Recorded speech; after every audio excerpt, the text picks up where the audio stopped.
Hidup dalam terang dan kasih Kristus bukan hidup yang biasa-biasa saja.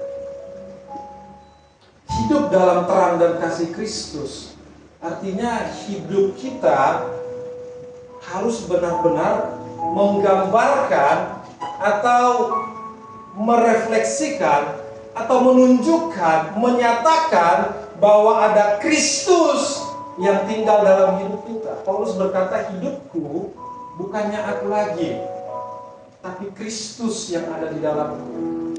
Karena kita telah dibayar dengan harga yang mahal, dengan darah Kristus. Darah memindahkan kita dari maut kepada hidup. Jadi hidup kita tidak boleh sembarangan.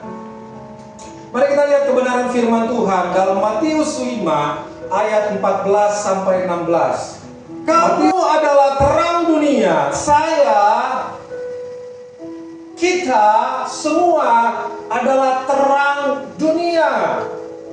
Kota yang terletak di atas gunung tidak mungkin tersembunyi.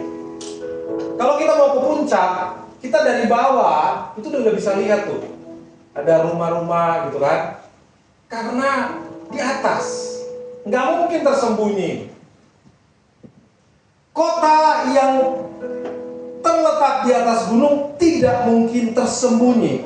Lagi pula orang tidak menyalakan pelita lalu meletakkannya di bawah gantang, melainkan di atas kaki dia, sehingga menerangi semua orang di dalam rumah.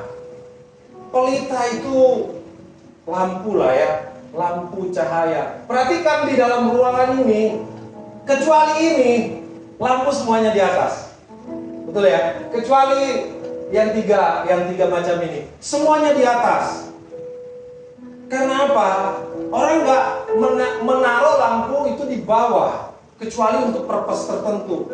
Orang menaruh lampu itu di atas.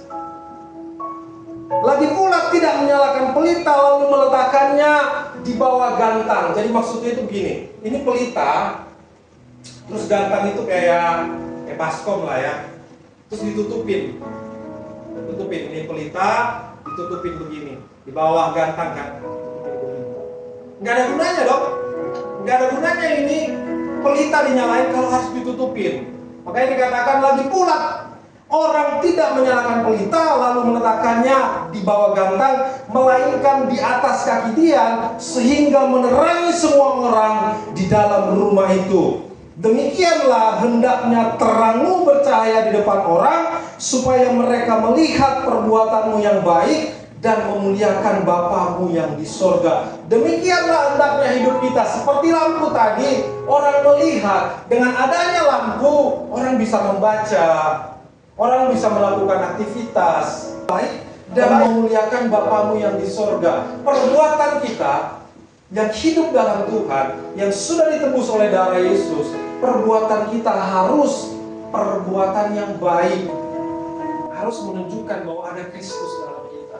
Bukan, jangan sampai perbuatan yang dilihat orang, perbuatan yang disorot orang, perbuatan kita yang tidak baik.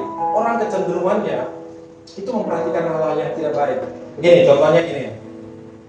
Mungkin teman-teman juga pernah dengar cerita atau dengar baca sebuah buku. Dia bilang begini, kalau kisah yang menyakitkan itu diulang-ulang tetap sakit. Ingat-ingat deh. Kalau kamu pernah disakitin orang, ketika kita ingat satu kali, berasa nggak sakitnya? Sakitnya di sini ya kan?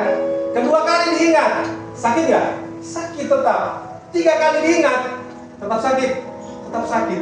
Tapi kalau hal yang baik, kalau diulang, contohnya lelucon, gitu kan? Kalau sekali, oh lucu, ketawa kita. Pas 2 kali diulang, hehehe, gitu kan? Cuma menghargai doang. Ketiga kali kita cuma diam, 4 kali bosan deh, gitu kan? Udah berapa kali cerita hal yang sama, bosan. Hal yang baik itu gampang dilupakan. Jangan sampai yang kelihatan itu hal-hal yang tidak baik, karena itu yang disorot orang. Perbuatan kita yang baik, banyak perbuatan kita yang baik, tapi suatu ketika kita melakukan hal yang jahat, yang di blow up itu yang jahatnya. Makanya ada pepatah mengatakan, gara-gara nilai setitik rusak susu sebelangan. Jangan sampai yang dilihat orang itu adalah perbuatan-perbuatan kita yang tidak memuliakan Tuhan. Makanya